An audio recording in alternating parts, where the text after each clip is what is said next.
Sir सबसे पहले बताएं कि जो घटना है इसके बारे में किस तरह की जांच आप प्रिलिमिनरी कर रहे हैं और कब तक इसका चालू हो सकता है या किसी के ऊपर आपने जुर्माना भी किया है?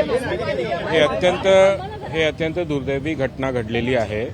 मेट्रोचं लाईन 4चं काम जे या ठिकाणी चालू आहे त्याच्या पॅरापिट वॉल जे आपण बघतो आहे इथे त्याचा एक पोर्शन त्याची जी फास्टनिंग असते हे फास्टनिंग कट झाली, कशा पद्धतीने कट झाली त्याची स्टिचिंग करतो आपण, तर ते स्टिचिंग लूज झाली की स्टिचिंग केली गेली नाही हे सगळं आम्ही आता चौकशी करणार आहोत। अशा पद्धतीची घटना पहिल्यांदा घडलेली आहे आणि ही घटना अत्यंत दुर्दैवी आहे। याच्यामध्ये श्री यादव जे एक आहे त्याचा दुर्दैवी मृत्यू झालेला आहे, त्याबद्दल त्यांची परिवाराप्रती आमची संवेदना आहे। त्याचबरोबर अजून 3 लोक याच हॉस्पिटलमध्ये भरती आहेत, त्यांची पण आता तब्येतीची चौकशी मी मगाशी केली आणि जर डॉक्टरशी पण विचारलं आणि त्यांचे जे काही उपचार आहेत त्यांच्या बाबतीत ते सर्व पद्धतीचे चांगल्या पद्धतीचे जे काही उपलब्ध उपचार आहेत ते त्यांना दिले जावे। जर इथे शक्य नसेल कुठे दुसरीकडे शिफ्ट करायचं लागत असेल तर तेही त्यामध्ये करण्याची सूचना केलेली आहे।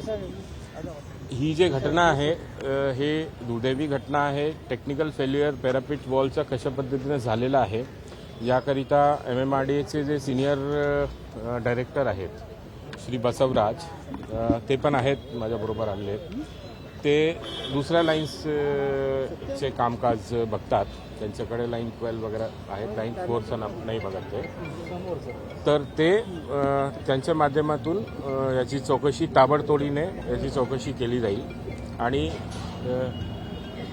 सद्यस्थितीमध्ये तूर्त इमिडिएटली MMRDAचे जे महानगर आयुक्त आहेत डॉक्टर संजय मुखर्जी सर त्यांनी इमिडिएट जो कॉन्ट्रॅक्टर आहे त्याच्यावर मिलन इन्फ्रा म्हणून कॉन्ट्रॅक्टर आहेत त्यांच्यावर 5 कोटीचा फाईन इमिडिएटली लावलेला आहे। या कामावर देखरेख ज्यांची आहे ते GC जनरल कन्सल्टंट आहेत। हे एक फॉरेन कंपनी आहे LBG हिल, त्यांच्यावर देखील 1 कोटीचा फाईन या ठिकाणी लावण्यात आलेला आहे। विषय फाईनचा नाही आहे, विषय जिम्मेदारी या ठिकाणी निश्चित करण्याचा आहे आणि जिम्मेदारी नक्कीच लवकरात लवकर MMRDA निश्चित करेल आणि याच्यामध्ये कोणीही दोषी सापडला तर अजिबात त्याची कोणतीही गय आम्ही करणार नाही। आणि मिलन इन्फ्राला तुम्ही काम कंटिन्यू कराल,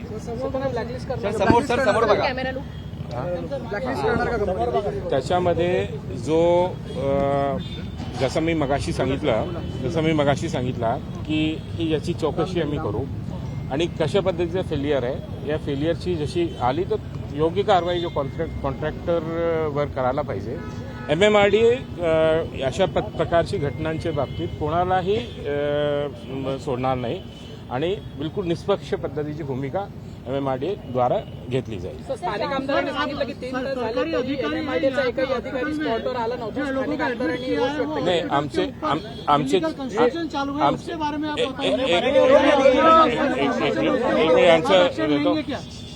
जो MMRDAचे चीफ इंजिनियर आहेत श्री खरात आणि जो एक्झिक्युटिव्ह इंजिनियर आहे श्री साल्वे आणि एक मॅडम आहेत त्यांचा ते इथे उपस्थित होते। ते वरती जो पॅरापिट वॉलचा जो जिथे सेगमेंट आहे वरती जो आपला वायरडक्ट आहे तिथे ते इन्स्पेक्ट करत होते की इमिडिएट, कारण कसं आहे की इमिडिएटली जर नाही बघितला आणि त्याचे फोटोग्राफ व्हिडिओग्राफ जर आपण कॅप्चर नाही केले तर आपल्याला नंतर ॲक्च्युली चौकशी करताना प्रॉब्लेम होतो।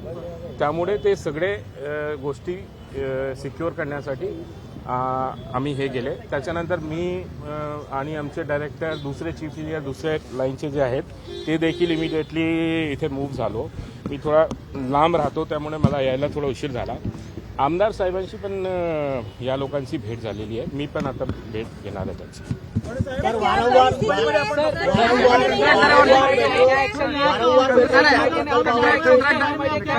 आणि कंत्राटदारावर गुन्हा दाखल होणार आहे का? एक मिनिट लाईन वारंवार घटना या MMRDA मध्ये होताना बघायला मिळतात. MMRDA अधिकारी काय करतात यासंदर्भात? लाइन 4 का यहाँ पे काम मेट्रो लाइन 4 का काम यहाँ पे शुरू है। ये पियर नंबर 196 है, जहाँ पे ये पैरापिट वॉल जो मुंडेर होती है वो गिर गई है। वो इसके गिरने का जो प्राथमिक कारण जो यहाँ पे समझ में आ रहा है, उसमें जो कंक्रीट की स्टिचिंग है वो ना होना या फास्टनिंग जो होती है, उस फास्टनिंग में कुछ टेक्निकल प्रॉब्लम हुई है, ऐसा दिख रहा है।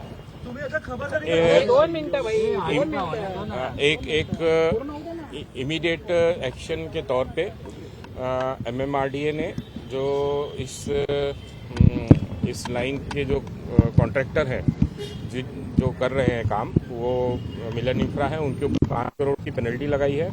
और जो इस काम को देखरेख करने की जिम्मेदारी जिन जनरल कंसल्टेंट को है, LBG और हिल, उनके ऊपर 1 करोड़ रुपए की पेनल्टी लगाई है। इसके साथ में ही इस दुर्दैवी घटना में जो जिनकी मृत्यु हुई, उनके प्रति MMRDA संवेदना व्यक्त करता है। और साथ में ही जो घायल हैं, जिनको इसी अस्पताल में दाखिल कराया गया है, उनकी जो उपचार है वो पूरे अच्छे तरीके से सारे उपचार उनके ऊपर हों। मैंने उनसे भी अभी ऊपर जाके मुलाकात की है। डॉक्टर जो उनकी देखरेख कर रहे हैं, उनसे भी पूछा है, बातचीत की है। और जो उनके परिजन हैं, उनको जो भी आश्वासन दिया है कि उनको सबसे उत्तम प्रकार का जो भी उपचार है वो मिलेगा। यहाँ मिलता है तो ठीक, किसी दूसरी जगह पे शिफ्ट करना पड़े अगर उनको, तो वहाँ पे भी हम शिफ्ट करेंगे। हमारे जो मेट्रो के डायरेक्टर हैं श्री बसवराज MB, उनकी अध्यक्षता में हमने एक समिति बनाई है जो इस घटना की जो टेक्निकल जो इंक्वायरी है वो करेगी। और उसको करने के बाद जो भी दोषी पाया जाएगा, उसके ऊपर कानून के हिसाब से हम कठोर कार्रवाई करेंगे। MMRDA की भूमिका निष्पक्ष है, MMRDA किसी का पक्ष नहीं लेगा। और जो भी उस रिपोर्ट के आधार पे आएगा, उस आधार पे हम लोग एक्शन लेंगे। मिलन इंफ्रा केस फाइल कर दिया गया है, क्या उसकी जांच होगी? मिलन इंफ्रा को जो काम दिया गया है, क्या उसकी जांच करने की जरूरत MMRDA को जरूरत महसूस होती है? मिलन इंफ्रा को जो दिया है काम, इसको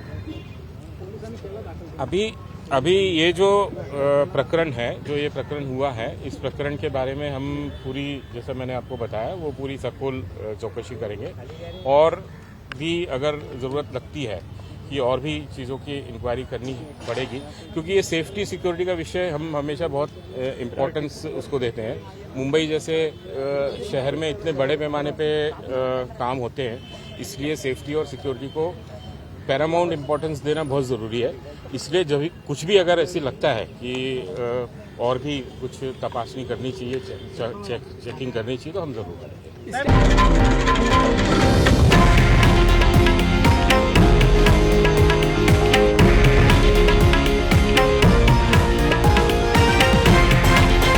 हे आहे देशातील नंबर 1 न्यूज नेटवर्क आणि आपण पाहत आहात TV9 मराठी, एकमेव.